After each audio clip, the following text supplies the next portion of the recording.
Assalamualaikum warahmatullahi wabarakatuh. Apa kabarnya adik-adik sahabat juara? Kembali lagi bersama kakak. Hari ini kakak akan menjelaskan mengenai upaya mempertahankan kemerdekaan dalam bidang militer. Nah, ini kita lanjut aja. Perjuangan mempertahankan kemerdekaan. Nah, perjuangan mempertahankan kemerdekaan Indonesia pada tahun 1945 sampai tahun 1949 itu dilakukan melalui cara diplomasi dan juga cara militer. Nah, perjuangan secara militer ini akan kita bahas itu dilakukan oleh bangsa Indonesia untuk melawan Jepang, Sekutu dan juga Belanda. Nah, perlawanan bangsa Indonesia terhadap Jepang contohnya dalam pertempuran 5 hari di Semarang, kemudian melawan Sekutu contohnya dalam pertempuran Surabaya, pertempuran Medan Area, pertempuran Bandung Lautan Api, Ambarawa dan juga Bojong Kokosan. Nah, perlawanan melawan Belanda ini contohnya ada pertempuran Puputan Magarana di Bali, agresi militer Belanda 1, agresi militer Belanda 2, dan juga serangan umum 1 Maret. Oke. Nah, ini pertempuran ini diawali ketika kedatangan Sekutu ke Indonesia. Nah, Jepang yang sudah menyerah kepada Sekutu pada tanggal 14 Agustus 1945 kemudian mendapatkan tugas dari Sekutu untuk menjaga status quo atau menjaga kondisi Indonesia sampai datangnya Sekutu. Nah, tanggung jawab mengenai Indonesia oleh Sekutu itu diserahkan kepada SEAC atau South East Asian Command. Nah, ya di mana ini di bawah pimpinan Inggris yaitu General Lord Louis Mountbatten. Nah, kedatangan Sekutu ini diawali pada tanggal 16 September 1945 di mana waktu itu pasukan Sekutu datang di Tanjung Priok, Jakarta di bawah pimpinan Patterson. Tapi Sekutu tidak hanya datang sendirian karena di sana juga ikut serta wakil dari Nika yaitu Van der Plas. Nah, Van der Plas, kita masih ingat Nika itu adalah pemerintahan semi militernya Belanda yang berada di bawah pimpinan Van Mook dan wakilnya itu orang campuran Belanda Jawa yaitu Abdul Qadir Widjojo Atmojo. Nanti kita akan mengenal siapa Abdul Qadir Widjojo Atmojo. Oke. Kedatangan yang kedua pada tanggal 29 September 1945, pasukan Sekutu datang dengan Nika di bawah pimpinan Sir Philip Christison. Nah, di mana ini di bawah bendera yang disebut dengan AFNE atau pasukan Sekutu Hindia Belanda. Nah, kedatangan Sir Philip Christison sebenarnya dia mengakui kemerdekaan Indonesia pada awalnya waktu itu. Nah, di sini kita bahas dulu apa itu AFNE. Nah, ini perlu kita pahami, AFNE adalah pasukan Sekutu Hindia Belanda yang dikhususkan untuk daerah Sumatera dan Jawa. Sedangkan untuk daerah Indonesia bagian timur itu diserahkan kepada Australia. Nah, terus apa tugas AFNE? Nah, ini tugas AFNE itu adalah melucuti senjata Jepang. Kedua, mengumpulkan mengumpulkan tentara dan para penjahat perang Jepang dan mengadilinya. Kemudian yang ketiga, membebaskan tawanan perang Sekutu. Yang keempat, menerima penyerahan Jepang. Yang kelima, menegakkan dan memelihara kondisi damai. Ini tugas dari AFNE. Oke, nah ini kita langsung aja ke pertempuran 5 hari di Semarang. Ini ada pertempuran yang terjadi antara pihak Indonesia dengan pihak Jepang. Nah, ini kalian mengenal siapa tokoh ini? Ya, ini adalah Dr. Karyadi. Apa peranan beliau dalam pertempuran 5 hari di Semarang? Nah, kita akan mengenalinya kalau kita sudah membahas latar belakang munculnya pertempuran 5 hari di Semarang. Nah, pertempuran 5 hari di Semarang itu terjadi karena adanya isu Jepang itu meracuni sumber air minum rakyat Semarang yang berada di daerah Candi. Nah, kemudian isu tersebut menggerakkan hati Dr. Karyadi untuk melakukan penelitian di tempat sumber air minum tersebut. Namun, dalam perjalanan menuju lokasi, Dr. Karyadi terbunuh karena ditembak sama tentara Jepang waktu itu. Nah, akibatnya ini menyebabkan para pemuda Indonesia akhirnya menyerang pos-pos Jepang yang kemudian Jepang pun memberikan serangan balik kepada TKR atau para pemuda Indonesia pada waktu itu. Nah, pertempuran pun baru terhenti setelah Sekutu datang dan melucuti senjatanya Jepang.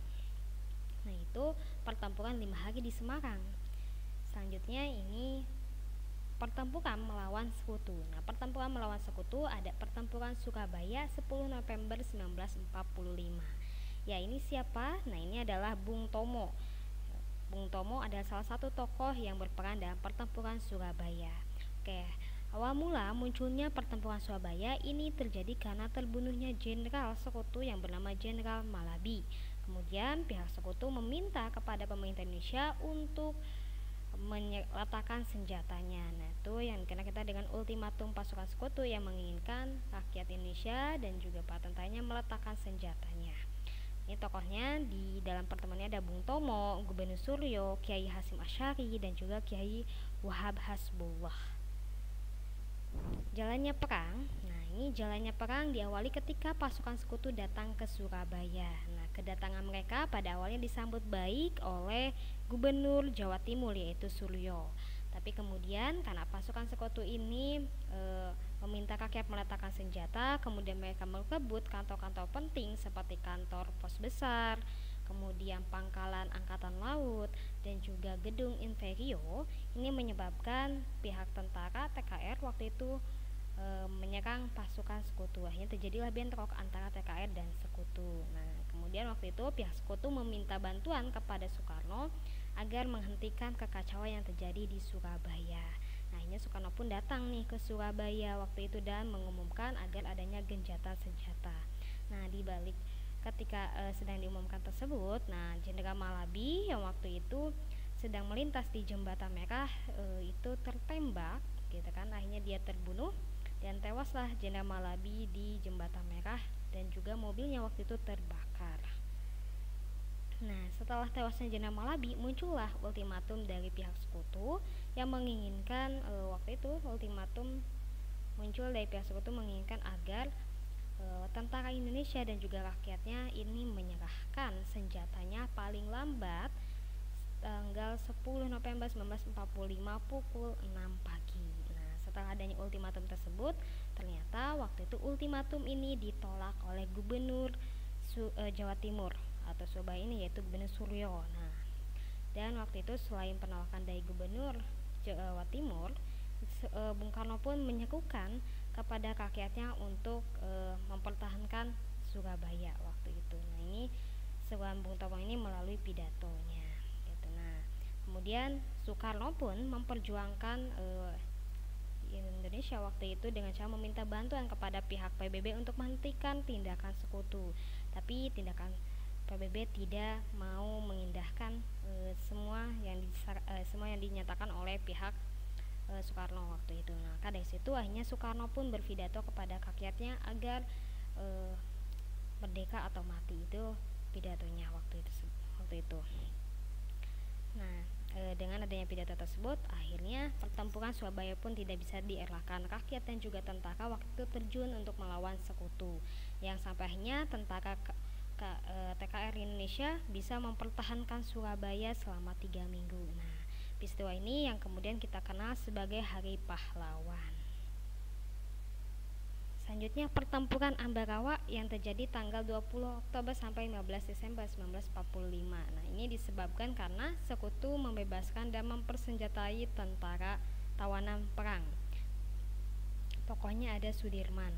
Nah, bagaimana jalannya pertempuran ini?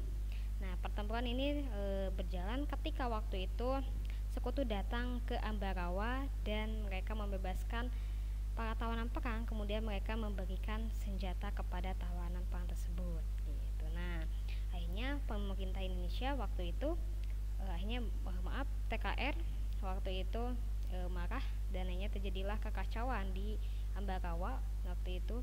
Nah, dan sekutu meminta lagi bantuan kepada Soekarno untuk menghentikan kekacauan tersebut. Akhirnya datanglah Soekarno ke Ambarawa dan waktu itu Soekarno dan sekutu membuat sebuah kesepakatan bahwa pihak Indonesia akan memberikan kebebasan bagi anggota sekutu yang mau membebaskan para tawanan perang waktu itu. Nah, tetapi tidak menghalangi rakyat ya, intinya seperti itu gitu kan. Nah, tetapi ternyata sekutu melanggar kesepakatan tersebut. Akhirnya terjadilah pertempuran antara TKR dan sekutu. Nah, dalam pertempuran ini Letko Sudirman gugur yang kemudian digantikan oleh Kolonel Sudirman. Dengan strategi gelas supit urang, akhirnya Kolonel Sudirman bisa mengalahkan pihak sekutu yang kemudian pihak sekutu harus keluar dari Ambarawa dan kembali ke Semarang. Nah, Nah, dampaknya dari pertemuan Ambarawa ini dibangun monumen Palagan Ambarawa. Kemudian 15 Desember ini dijadikan sebagai Hari Juang Kartika atau Hari Angkatan Darat ya. Kemudian Sudirman dilantik menjadi pimpinan TKR dan naiknya semangat pasukan TKR waktu itu. Ya, pertempuran Medan Area 10 November. Nah, pertempuran Medan Area disebabkan karena kedatangan tentara sekutu di Medan, kemudian diinjak-injaknya lencana merah putih, kemudian pemasangan fixed boundaries Medan Area. Tokohnya di sini ada Ahmad Tahir yang merupakan pemimpin Barisan Pemuda Indonesia. Nah, jalannya perang ini diawali ketika waktu itu sekutu yang datang ke Medan ini disambut baik oleh Tengku Muhammad Hasan.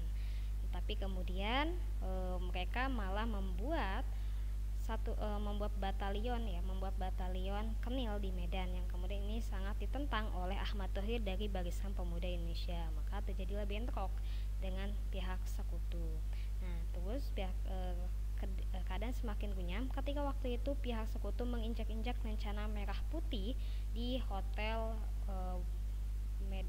Bali Medan waktu itu. Nah, adanya penginjak-injakan lencana merah putih ini menyebabkan pihak TKR akhirnya menyerang si hotel tersebut dan di situ 96 orang meninggal atau tewas. Nah, dengan adanya kekacauan tersebut akhirnya pemerintah waktu itu sekutu memasang fixed boundaries Medan Area. Nah, dengan pemasangan ini semacam garis polisi batas-batas resmi dari Medan waktu itu.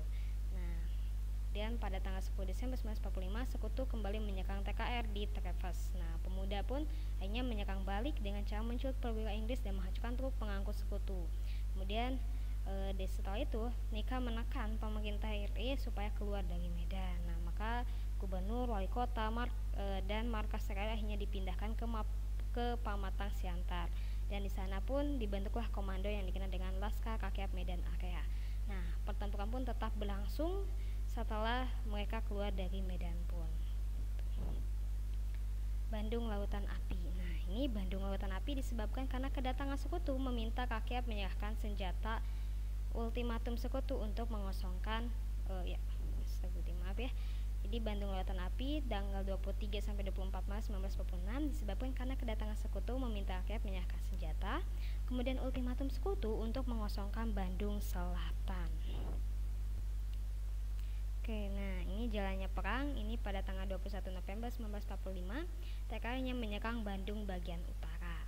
Nah, sekutu pun mengeluarkan ultimatum pada tanggal 23 Maret 1946, di mana waktu itu ultimatumnya berisi bahwa pihak sekutu menginginkan agar rakyat Bandung dan juga tentaranya mengosongkan Bandung bagian selatan. Nah, dan ini ultimatum diterima langsung oleh Sultan Syahrir dan waktu itu Sultan Syahrir mengusulkan kepada Nasution untuk meninggalkan kota Bandung demi kebaikan rakyat Bandung waktu itu. Nah, melalui MP3 ya Majelis Perjuangan Periangan waktu itu ya Majelis Perjuangan Periangan akhirnya di bawah pimpinan Nasution setuju dan menjalankan taktik bumi hangus. Nah, setelah itu Muhammad Toha yang bermarkas di Kulalet bersiap menyerang markas Belanda di Dayakolot dan Muhammad Toha pun dalam serangan di Gudang Mesu gugur waktu itu. Ini tokoh Muhammad Toha. Sekarang pertempuran melawan Belanda. Nah, ini pertempuran melawan Belanda ada pertempuran Margarana 20 November 1946. Sebabnya tidak dimasukkannya Bali dalam wilayah RI dalam perjanjian Linggarjati, rencana dimasukkan Bali ke dalam negara Indonesia Timur. Nah, tokohnya ada I Gusti Ngurah Rai.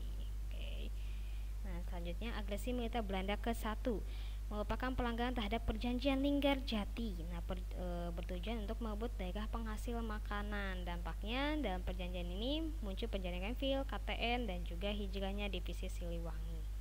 Ini Komisi 3 negara, Richard Kirby dari Australia, Paul van Zeeland dari Belgia. Agresi militer Belanda 1, sebabnya perbedaan penafsiran terhadap naskah perundingan Linggarjati. Jalannya agresi, ultimatum Gubernur Jenderal Farmuk kepada TNI mundur 10 km. Pernyataan Farmuk tidak terikat perundingan Linggarjati, serangan ke wilayah yang kaya sumber daya alam dan minyak, yaitu Sumatera Timur, Jawa Tengah, dan Jawa Timur. Menembak pesawat narkotika Republik Indonesia 29 Juli 1947, pengumuman dari garis terima kasih oleh Farmuk 29 Agustus 1947.